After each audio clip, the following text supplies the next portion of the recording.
Hola, ¿cómo estás? Bienvenido, bienvenida al vídeo de hoy.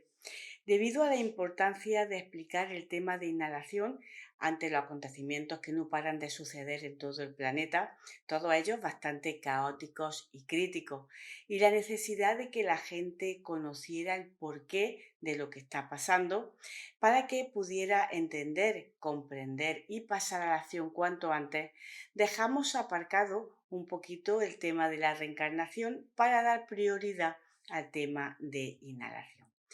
Ahora ya finalizado y publicado todo el contenido que teníamos que ofrecer sobre la inhalación, que recordamos es el proceso por el cual pasa en estos momentos el planeta Tierra junto a toda la humanidad y que te recomiendo que veas en los vídeos 20 y 21 del canal, donde explicamos ampliamente todo este proceso de inhalación. Retomamos de nuevo la reencarnación para que una vez publicados los vídeos que aún quedan pendientes sobre este contenido en particular, dar por finalizado y por concluido este tema, a no ser que surja información nueva que haya que ofrecer. El tema de la reencarnación es también un contenido muy importante. Por desgracia, a día de hoy sigue siendo un tema bastante tabú y bastante rechazado por muchísimas personas, especialmente por los creyentes cristianos. Hay casos muy documentados en el planeta que demuestran que lo que explican los maestros ascendidos de que hemos vivido múltiples encarnaciones es cierto. Aclaramos que los maestros ascendidos son seres superiores, perfectos, infalibles y conocedores de absolutamente todo, por lo que dudar de sus palabras y explicaciones es como dudar de tu propia vida. También queremos hacer hincapié de nuevo que, según dice la ley cósmica, nos concentremos en el plan divino para la encarnación presente. La mayoría de las personas están tan deseosas de conocer cuáles fueron sus vidas anteriores que se olvidan de lo realmente importante, que es centrarse en esta encarnación presente y trabajar para conseguir su meta final aquí, en estos momentos, en su actual encarnación. También nos dice la ley cósmica que las regresiones inducidas por seres no ascendidos van contra la sabiduría de la junta kármica y los que las practican tendrán que dar cuentas por ello. En el vídeo de hoy vamos a incluir datos muy documentados sobre la reencarnación recogidos por Sebastián de Arauco en su libro Tres enfoques sobre la reencarnación en el año 1975. Qué grave responsabilidad ante la ley de todo aquel que, conociendo la verdad, la oculta. Si es la primera vez que nos visitas, mi nombre es María y comenzamos. La creencia y doctrina de la reencarnación es conocida y sostenida desde la antigüedad por las diversas religiones y enseñada en escuelas filosóficas, algunas con la denominación de transmigración del alma y otras con la de renacimientos. Esta es una doctrina milenaria que ya encontramos en todos los pueblos primitivos y en las diversas culturas, lo mismo que todas las religiones que en sus sabios orígenes la han conservado. Los llamados magos por los caldeos y los persas eran maestros de la sabiduría oculta, que enseñaban la doctrina de los renacimientos como una de las verdades fundamentales y sostenían que el alma era un ser espiritual complejo que pasaba por una serie de existencias terrestres y en otros mundos hasta que finalmente alcanzaba un grado de pureza tal que quedaba relevada de la necesidad de nuevas encarnaciones y desde entonces habitaba en la región de la gloria divina. Los egipcios enseñaban la reencarnación ya 3000 años antes de nuestra era con estas palabras. Antes de nacer, el niño ha vivido ya, y la muerte no termina en la nada. La vida es un devenir, que transcurre semejante a un día de sol que recomenzará. De los egipcios pasó a los griegos por Pitágoras y sus discípulos. Sócrates, Platón, Apolonio y muchos otros la popularizaron. Pitágoras enseñaba que la doctrina de la reencarnación tenía en cuenta la desigualdad observable en la vida terrestre de los seres humanos. Pitágoras decía a sus discípulos ya más avanzados en el grado teogónico lo siguiente: una vida en la carne no es más que una anilla en la larga cadena de la evolución del alma. Y algunas veces le refería pasajes de alguna de sus últimas 4 vidas que recordaba.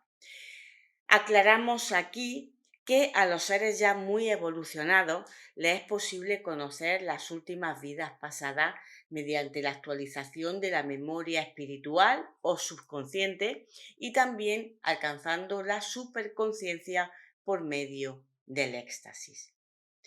Continuamos. Asimismo, Platón enseñaba la doctrina del renacimiento y decía: para que en esas nuevas vidas las almas de los muertos desgasten sus malas acciones pasadas.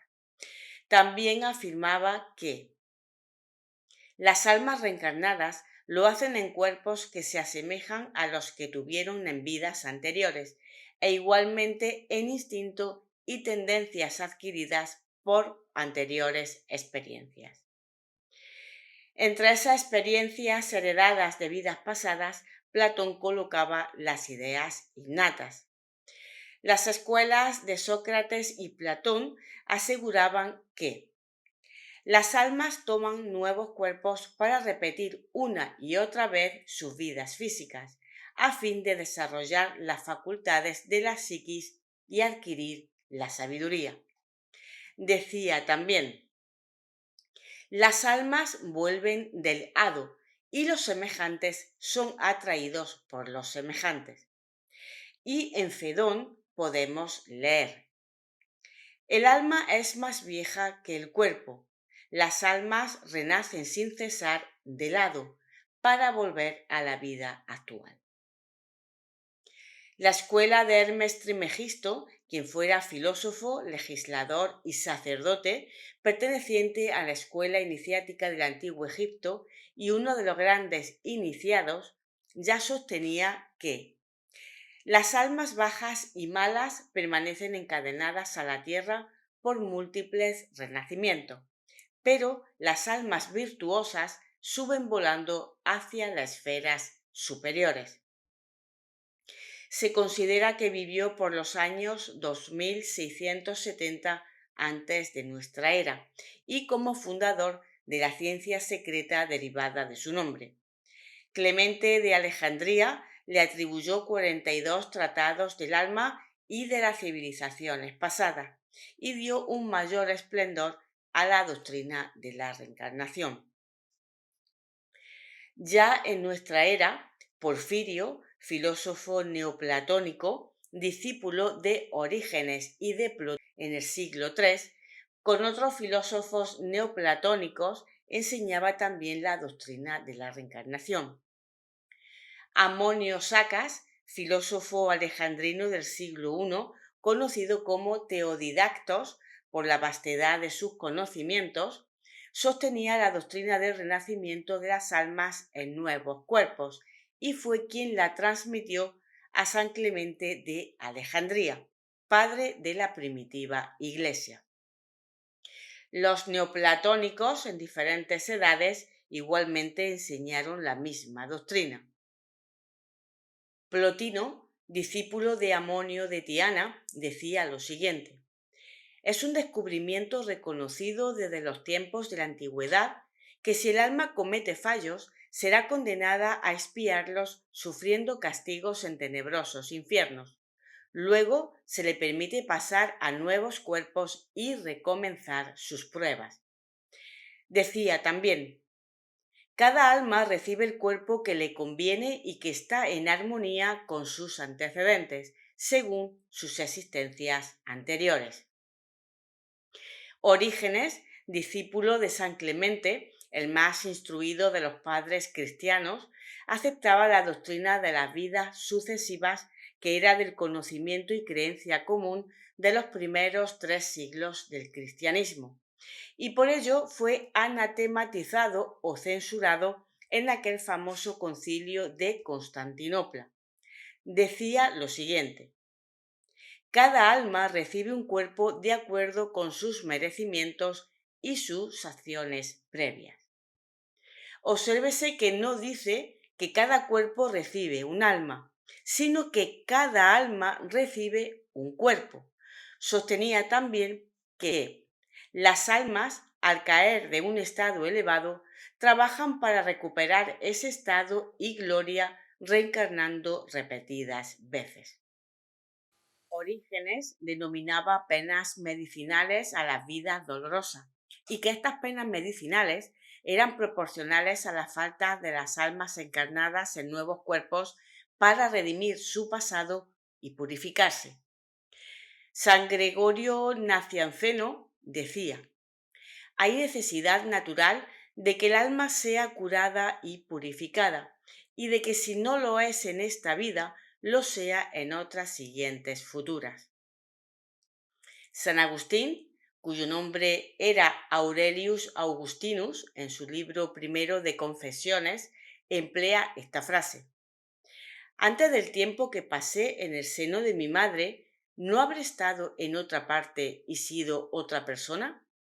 San Agustín se oponía a Orígenes en algunos puntos de su doctrina, y en una réplica dejó escrito lo siguiente: pero respecto a estos asuntos que pertenecen al género místico, conviene mantener el secreto, porque la entrada de las almas en los cuerpos no es cosa que comprendan el común de las gentes. Krishna, hacia el año 3000 antes de nuestra era, según la cronología de los brahmanes, dijo: yo y vosotros hemos tenido muchos nacimientos. Los míos no son conocidos sino por mí, pero vosotros no conocéis siquiera los vuestros.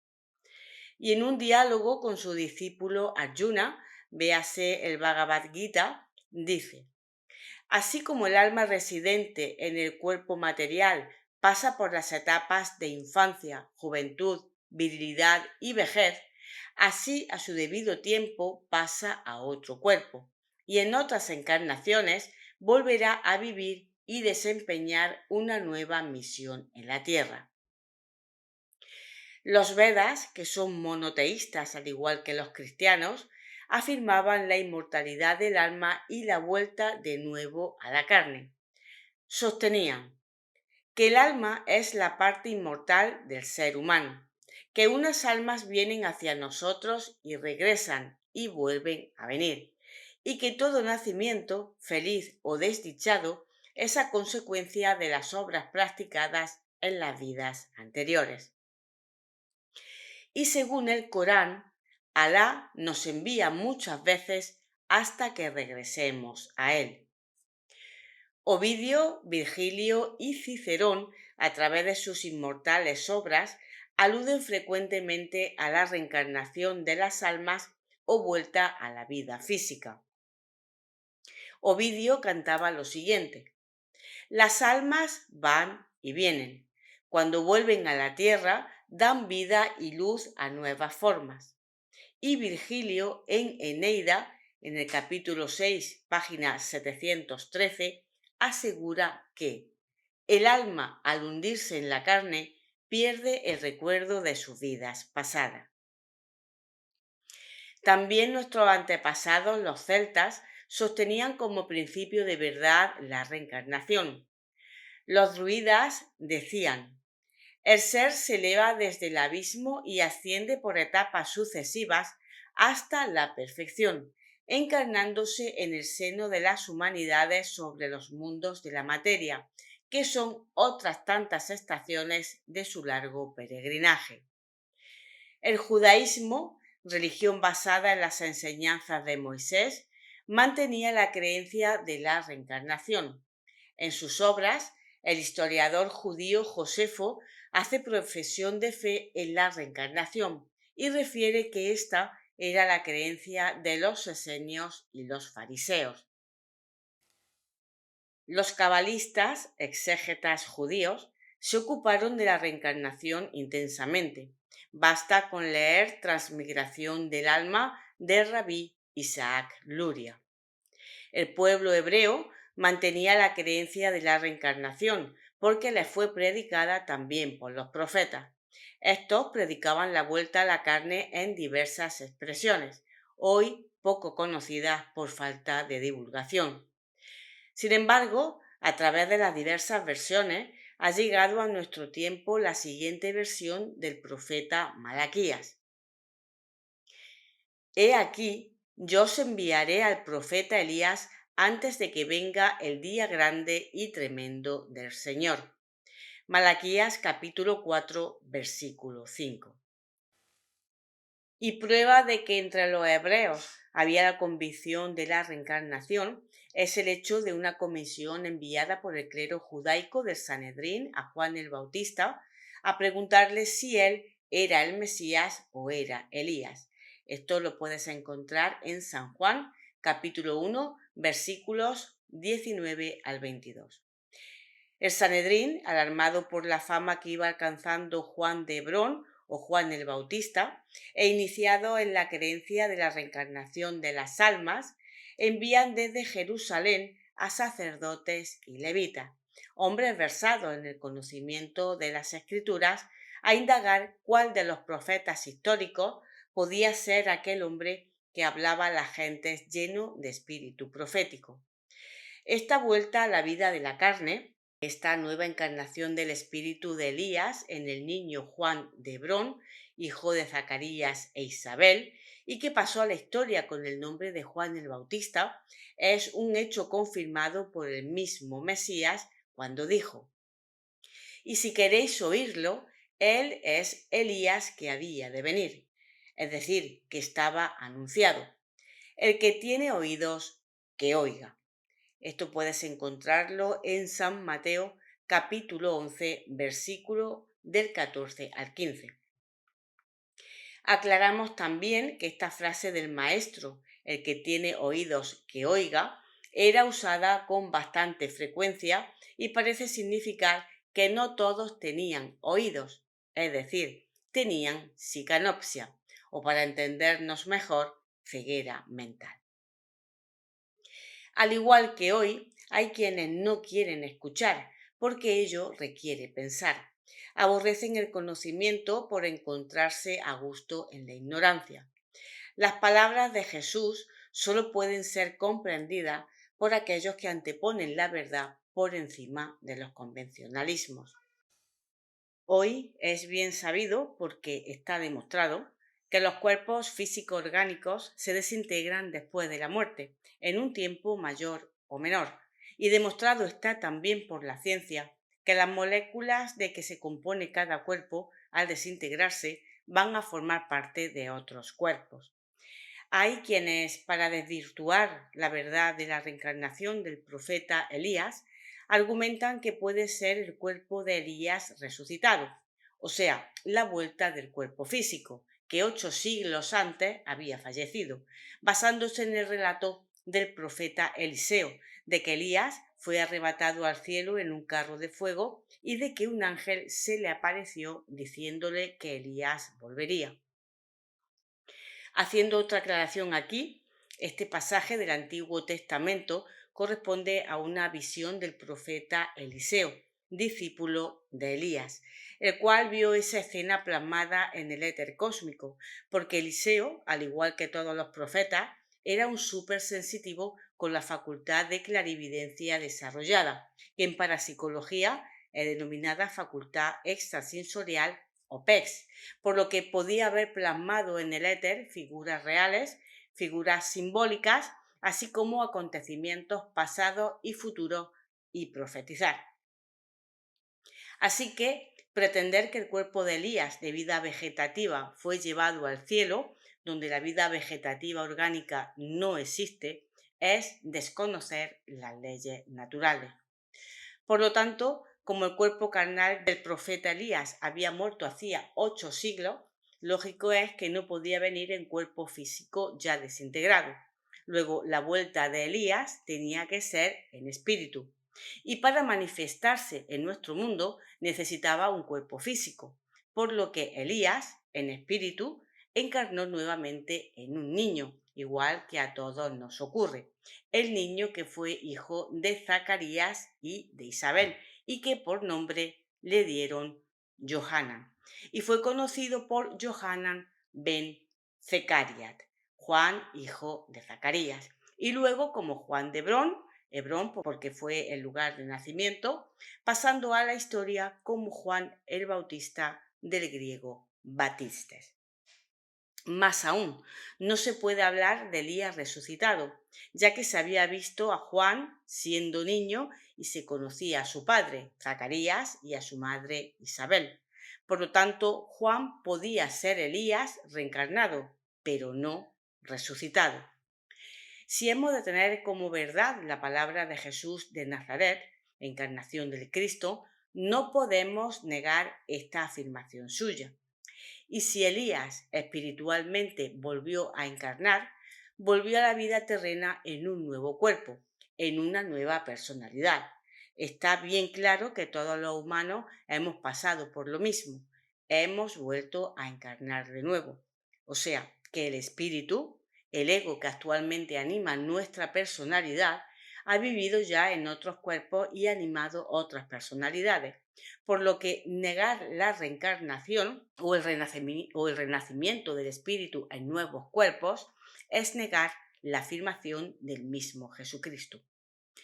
Las leyes divinas que rigen la vida en sus diversos aspectos son leyes perfectas, como perfecta es la mente de donde emanan. Y como leyes divinas y perfectas son inmutables, porque si fuesen mutables no serían perfectas. De aquí que la ley que permitió la vuelta de nuevo a la carne o reencarnación de Elías es igual para todo. Es la ley palingenésica o ley que rige los renacimientos. Será infantil presumir que Dios, que es sabiduría y amor infinito y justicia perfecta, pudiera tener preferencia. Las leyes divinas que trascienden a todo el universo y están inmanentes o inherentes en toda la creación son iguales para todos. Si no lo vemos así, es por ignorancia, por desconocimiento de esas leyes o por fanatismo que impide a la mente razonar. Aun cuando las versiones actuales del Nuevo Testamento difieren mucho de las versiones más antiguas, hay una frase en el Evangelio de San Juan que es altamente significativa y precisa que dice: Por tanto, no extrañes que te haya dicho, os es preciso nacer otra vez. San Juan 3:7. Otras versiones dicen, os es preciso nacer de nuevo. Sea la versión que sea, la palabra de Jesús fue bien clara. Es preciso nacer otra vez o nacer de nuevo. Desviar esta frase a interpretaciones convencionales no es propio de los amantes de la verdad. Si bien el Mesías hablaba en parábolas a las masas, no así a los letrados, como era Nicodemo de Nicópolis, doctor en la ley de Moisés y miembro del Sanedrín. La creencia en la reencarnación de las almas fue sostenida por los primeros cristianos como doctrina en los primeros siglos del cristianismo. En el siglo IV o V, San Jerónimo, secretario del Papa Dámaso I y autor de la Vulgata, en su controversia con Vigilantus el Galés, debieron reconocer aún que el renacimiento de las almas era la creencia de la mayoría de los cristianos de su tiempo. Pero luego, cuando la Iglesia entró a formar parte del Estado romano y volverse autoritaria, esa doctrina comenzó a ser atacada. La condenación de los puntos de vista de Orígenes, por ejemplo, y de las teorías gnósticas por el Concilio de Constantinopla en el año 553, llegó a instancia del emperador Justiniano I, quien promulgó una ley en la que declaraba: todo aquel que sostenga la mística idea de la preexistencia del alma y la maravillosa opinión de su regreso será anatematizado o censurado. Ya antes, en el año 529, Justiniano había ordenado cerrar la antigua escuela de Atenas, uno de los principales centros de cultura desde el período ático. Esta censura en aquellos tiempos significaba la persecución, por lo que, a pesar de ser una creencia sostenida por los primeros cristianos, fue cayendo en el olvido en las siguientes generaciones.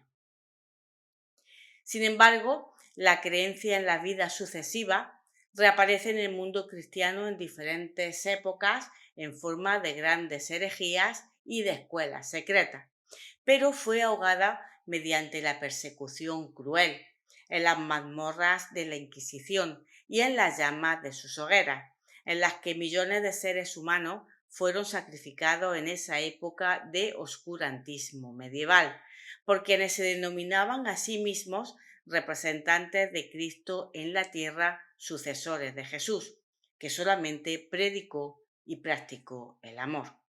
Pero como todo principio de verdad, surge cual ave fénix de su propia ceniza. Y así vemos un grandísimo número de personajes de las diversas ramas del conocimiento humano y también dentro de la fila del cristianismo, sosteniendo la verdad de la pluralidad de existencias humanas del ser espiritual. El eminente cardenal belga Montmercier, de 1851 a 1926, al preguntársele si existía la reencarnación, se limitó a decir: no se puede negar que existe. El arzobispo Poitiers Passarelli, de la Orden de los Capuchinos, predicador apostólico adjunto al Santo Sínodo en el Vaticano, es partidario de la tesis de la reencarnación.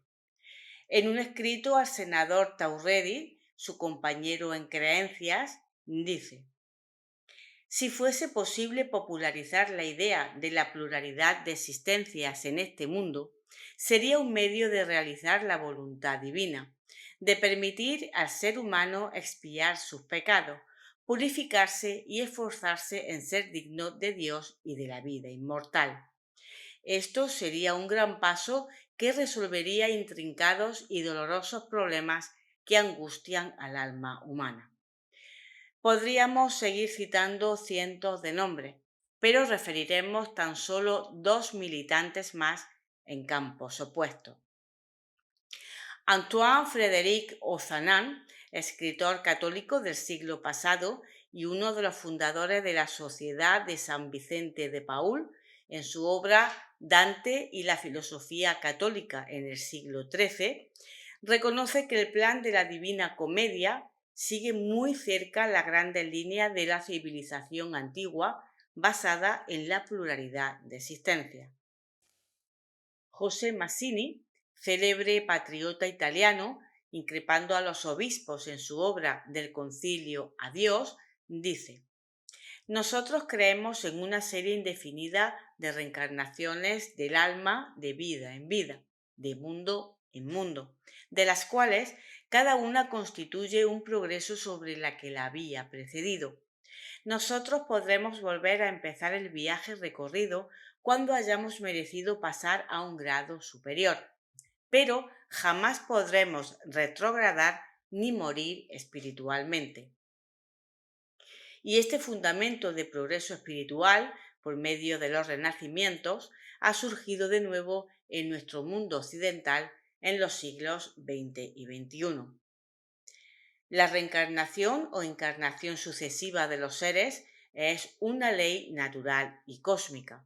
Sin ella, las actuales desigualdades humanas, tanto físicas como intelectuales y morales, no tendrían una explicación lógica. A la luz de la ley palingenésica o pluralidad de existencia, nos es fácil comprender el origen de todas las desigualdades humanas y los fenómenos dolorosos como reajustes del orden violado, un reajuste cósmico como rescate de deudas contraídas con la ley universal del amor, en el pasado.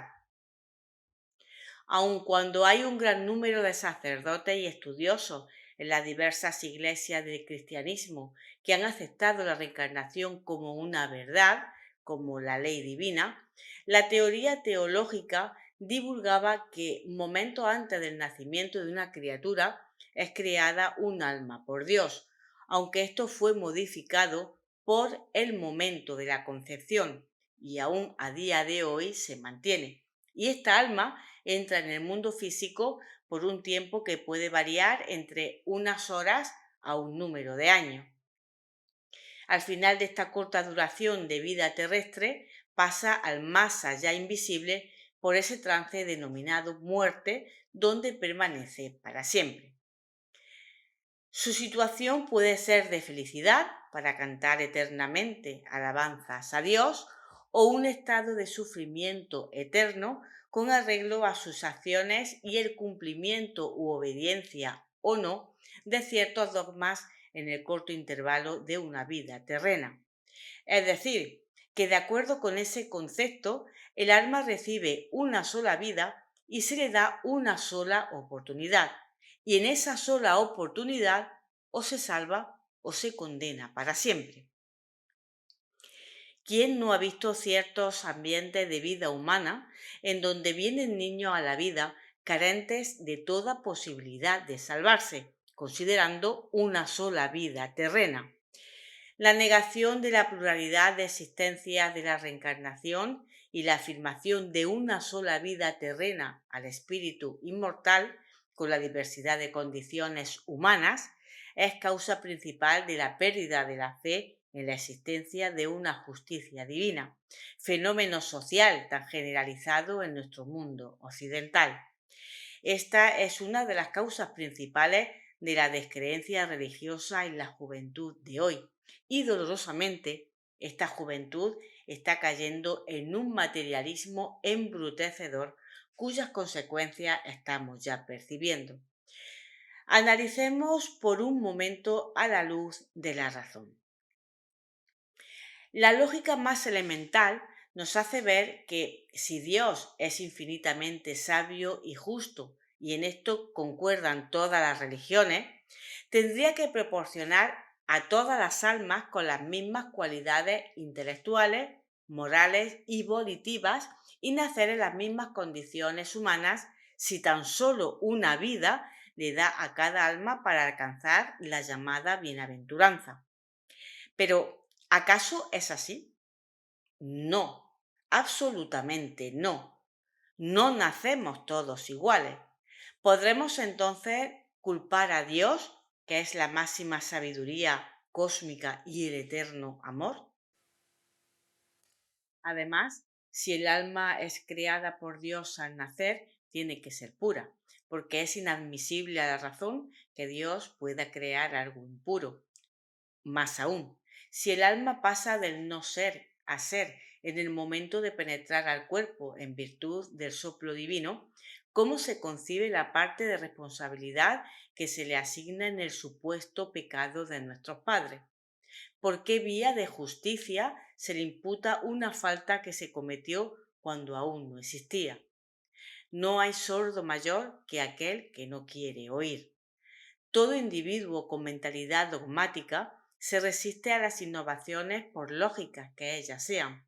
Le oponen resistencia a toda idea nueva o diferente que tienda a modificar su estructuración mental. Y este es el caso de un considerable número de militantes en las diversas iglesias del cristianismo, que, a pesar de la tesis anterior, en la cual el Mesías dice enfáticamente: él es Elías, y sus discípulos así lo entendieron, se apoyan en cualquier otra frase del Nuevo o Antiguo Testamento para resistirse a la verdad demostrada de la reencarnación.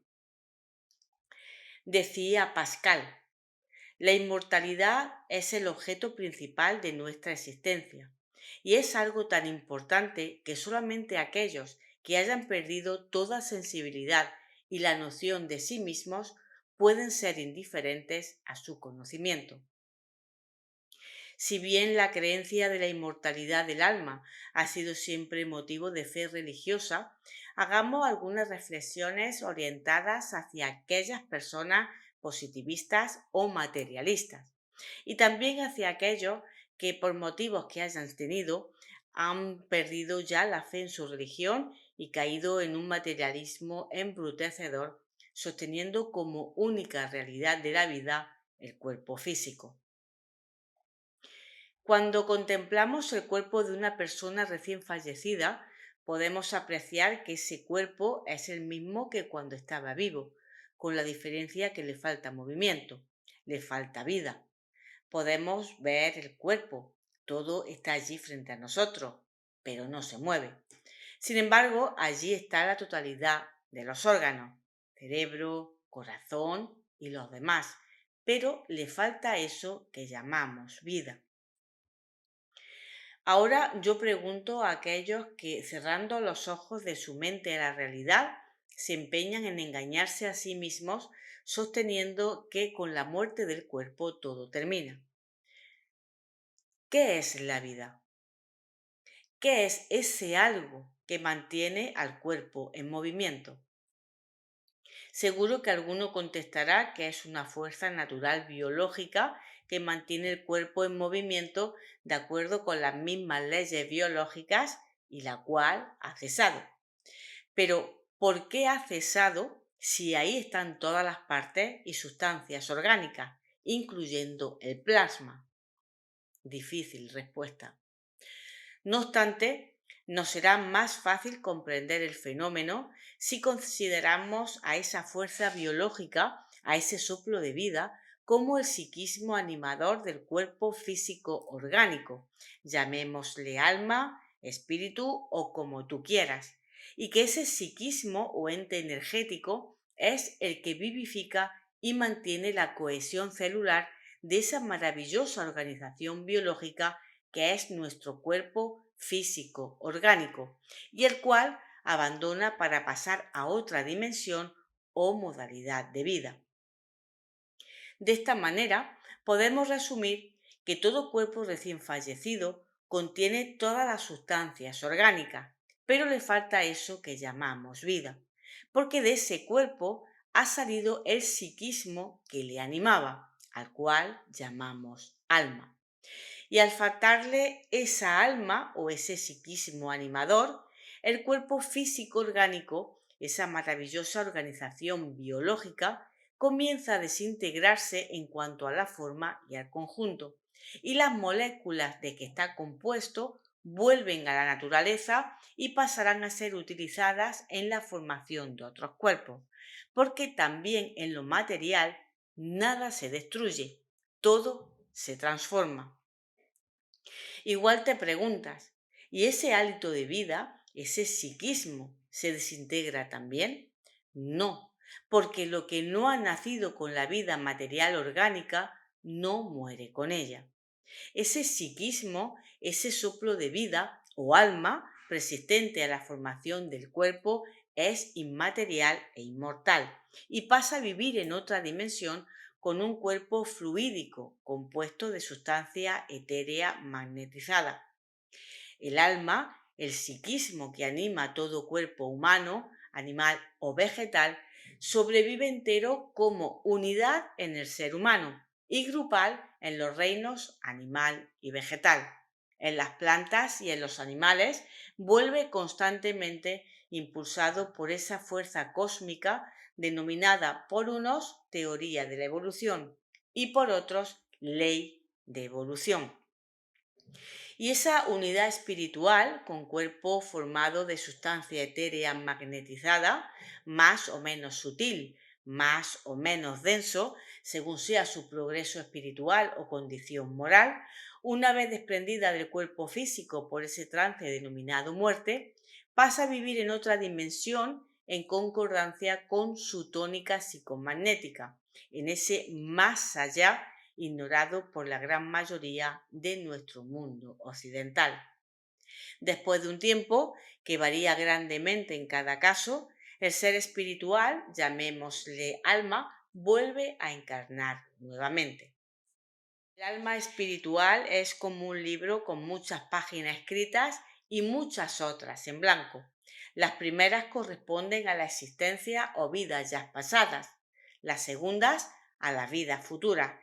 Y en el devenir del tiempo sin tiempo, ya cuando el ego alcanza cierto grado de progreso, le es dado a conocer en el espacio, al desencarnar, algunas de sus últimas vidas.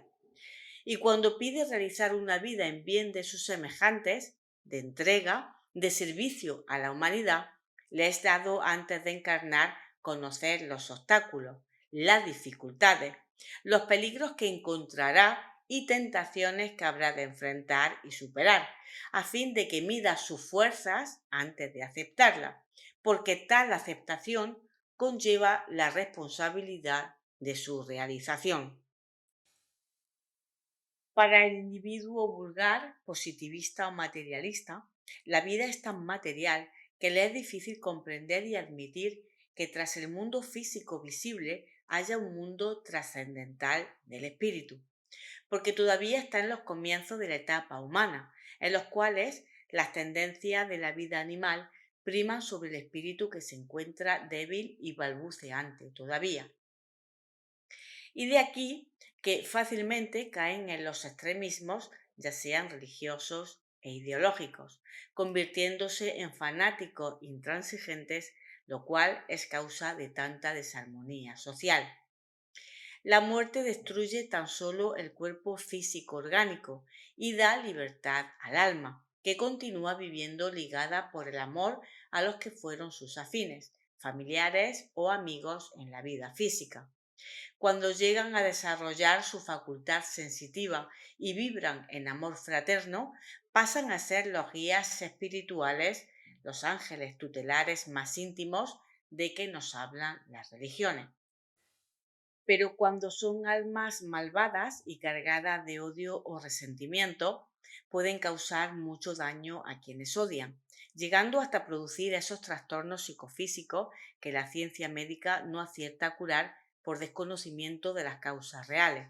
De aquí la importancia y conveniencia de no crear motivos de odio, de no ligarse a otros seres por el odio y sí por el amor, porque el odio es destructivo y solo el amor es constructivo y fértil. La certidumbre de vivir más allá de la tumba, en plenitud de conciencia y facultades, y de que volvemos a vivir nuevas vidas en el plano físico, hace perder a la muerte todo su horror. Seguimos existiendo, aunque en otra dimensión no perceptible a nuestro sentido físico, y tendremos que volver de nuevo a la vida física, adquirir nuevas experiencias o saldar viejas deudas con una vida de dolor por errores y transgresiones a la ley universal del amor en el pasado, a desarrollar en el plano físico las facultades latentes heredadas de la divinidad creadora. El espíritu individualizado, que es donde residen las facultades intelectiva, volitiva, creadora y de raciocinio, junto con el alma y facultad sensitiva, forman un todo espiritual que no muere jamás. Sigue viviendo y progresando eternamente en los mundos y en el espacio, hasta llegar al grado de perfección que le libere de las encarnaciones en los mundos físicos, para continuar colaborando en la obra divina del progreso de los mundos y las humanidades. Pitágoras ya enseñaba que el alma tenía un cuerpo con su naturaleza buena o mala, al que denominaba carro sutil del alma. Sostenía que ese cuerpo se vuelve luminoso practicando la virtud y abrazando la verdad. Los pitagóricos denominaban espíritu o inteligencia a la parte activa e inmortal del ser humano. El alma era para ellos el espíritu envuelto en su cuerpo fluídico, y este concepto es sostenido hoy por la ciencia espiritual moderna. El destino del espíritu, su descendimiento y su cautividad en la carne, sus sufrimientos y sus luchas, su ascensión gradual, su triunfo sobre las pasiones y su retorno a la luz, todo ello constituía el drama de la vida representado en los misterios de Eleusis, en la antigua Ática, como la enseñanza por excelencia. Aristóteles afirmaba la existencia de seres invisibles que tienen también cuerpos, pero muy sutiles y etéreos.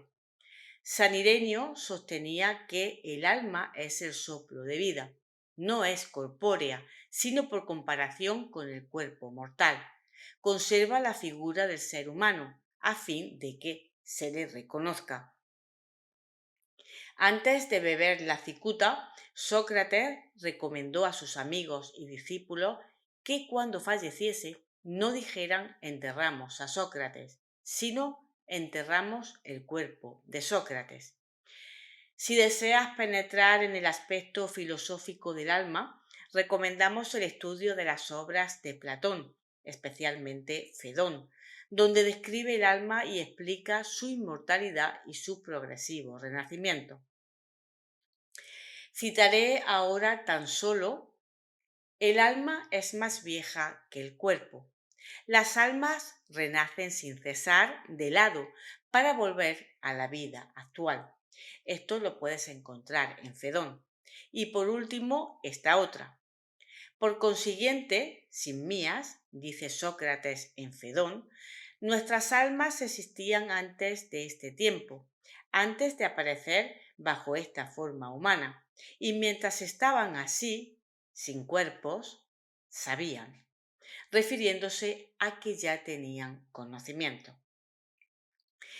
Y como complemento, hagamos algunas reflexiones dirigidas hacia aquellas personas que por los motivos que hayan sido, hayan caído en un positivismo que les induce a negar toda supervivencia después de la muerte física. Apartándonos de toda creencia religiosa y de todo concepto de divinidad, consideremos tan solo la existencia de una inteligencia y fuerza universal, poderosa y creadora. Y esto no podemos negarlo, ya que de la nada no puede crearse algo. Colocándonos en una posición pragmática pero lógica, la mente rechaza la idea de que una máxima inteligencia puede crear seres inteligentes y sensibles para reducirlos a la nada después de una vida de penalidades o de dolor. Así como ilógico y desacertado es también sostener la existencia de un Dios sabio y justo que condene eternamente a aquellos seres creados por Él al nacer, sin su consentimiento en este caso, y colocarlos en ambientes de corrupción que les impediría toda salvación ofrecida, pero sin darle la posibilidad de alcanzarla. Igualmente, partiendo de una base pragmática pero lógica, es inadmisible para la razón que una inteligencia y sabiduría cósmica pueda crear inteligencias para después de unos pocos años de vida reducirlas a la nada. Y para aquellas personas apegadas a la letra de la Biblia, les invitamos a repasar con detenimiento y meditar sobre ese pasaje de Jeremías, capítulo 1, versículos 4 y 5, que dice así: Y el Señor Jehová me habló diciendo: Antes que fueses engendrado en el seno de tu madre, te conocí. Otras Biblias dicen: Antes de que te formases en el vientre de tu madre y antes que tú nacieras, te santifiqué y te destiné para profeta de las naciones. O sea, que antes de ser Jeremías ya existía, ya había sido, porque si fuera creada el alma con el cuerpo, no podía haberlo conocido antes, ya que no existía. Y para completar esta exposición, diremos que en el momento actual son múltiples los trabajos de investigación sobre el alma que están siendo realizados en diversos países, en universidades y laboratorios de parapsicología, a través de los fenómenos supranormales, tales como apariciones, entre otros, de los cuales la historia está repleta. Además, ¿quién de nosotros no conoce de algún caso de manifestación supranormal? Muchos científicos se han consagrado ahora a este estudio y los fenómenos más desconcertantes son analizados fríamente. Se estudian ya los fenómenos de supervivencia a la muerte corporal, al punto de haberse efectuado en Brasil y habiendo sido demostradas públicamente a través de la televisión materializaciones tangibles del psicosoma o alma.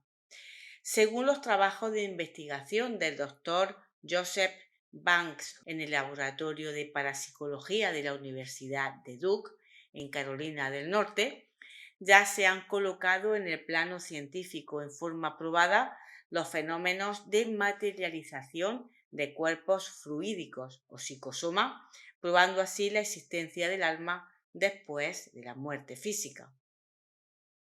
Y por último, diremos que la ciencia en los países materialistas ya comenzaron hace bastante tiempo la investigación de los fenómenos parapsicológicos. Y nada menos que en la Rusia soviética se viene investigando desde hace años sobre una base puramente científica. Un grupo de científicos soviéticos compuesto por biólogos, biofísicos y bioquímicos se reunieron cerca del Centro Espacial Soviético de Kazajstán para estudiar un espectacular descubrimiento que a día de hoy ya todos o casi todos conocemos, la cámara Kirlian, del físico ruso Semyon Kirlian y su esposa Valentina. Seguro que has oído hablar de la cámara Kirlian. Consiste en una cámara de alta frecuencia que, traspasando la densidad del cuerpo físico, igual que los rayos X, muestra el doble inmaterial de una persona, así como el brazo o pierna en personas a quienes le habían sido amputados. Con equipos ópticos combinados con la cámara Kirlian, los científicos de referencia llegaron a obtener la visión y fotografía del psicosoma y del aura, conocido como efluviografía, que emana de personas, animales y vegetales. Esta visión hasta ahora estaba reservada solo a algunas personas sensitivas con la facultad psíquica de clarividencia desarrollada. Para terminar, señalaremos que entre los científicos rusos fue nombrada una comisión en el 1967 y 68 compuesta por los doctores Voroviet, Grisenka, Indyushkin, Fodorova, Gibudulin y Suike, con el objeto de estudiar este fenómeno y emitir su veredicto. Y este no fue tan solo de la confirmación de la veracidad del fenómeno, sino que además la confirmación de que el ser humano, los animales y las plantas tienen, además del cuerpo físico orgánico, un cuerpo de energía que denominaron cuerpo de plasma biológico o cuerpo bioplasmático, y que los cuerpos emiten efluvios o emanaciones en colores según el estado psicomagnético del sujeto, y cuyas emanaciones cesan al producirse la muerte del sujeto, humano, animal o vegetal, según los experimentos realizados. Para terminar con la exposición de hoy, resumiremos con la siguiente síntesis. La inmortalidad del alma deja de ser una creencia apoyada en la fe, el dogma y la ortodoxia, para confirmarse a través de hechos, de experiencias que vigilan, controlan y confirman hombres de ciencia, de seriedad y responsabilidad notorias en los diversos países. Y aquí damos por concluido el vídeo de hoy. Después de todo este contenido de gran valor que hemos ofrecido en este vídeo, solo quiero añadir que la llamada muerte no es más que una oportunidad para descansar y volver a afinar las facultades de la conciencia personal. Esto se hace para liberarla de los torbellinos y discordias de la tierra el tiempo suficiente para que reciba una recarga de luz y fortaleza, lo cual capacitará a la actividad externa de la mente para asumir una vez más el trabajo de la experiencia física. Verdaderamente, Al conocer y comprender estas verdades, la muerte deja de ser algo terrible, llegando incluso a hacer que desaparezca todo el miedo y el horror que prácticamente todo el mundo siente ante esta situación. Decirte que para cualquier duda, pregunta o cualquier cosa que quieras comentarnos, puedes hacerlo escribiendo al correo electrónico reconocimientodivino@gmail.com. Estaremos encantados de escucharte y ayudarte. Sin nada más que añadir, me despido hasta el siguiente vídeo donde aclararemos muy brevemente algunos temas de interés, como por ejemplo el sueño de los durmientes, el llamado purgatorio, el alma y el alma entrante, el propósito de la reencarnación y algunos breves discursos de algunos maestros ascendidos. Así que nos alegraría enormemente que volvieras a visitarnos. Me despido enviándote como siempre mi cariño y las bendiciones de mi presencia I Am. Gracias.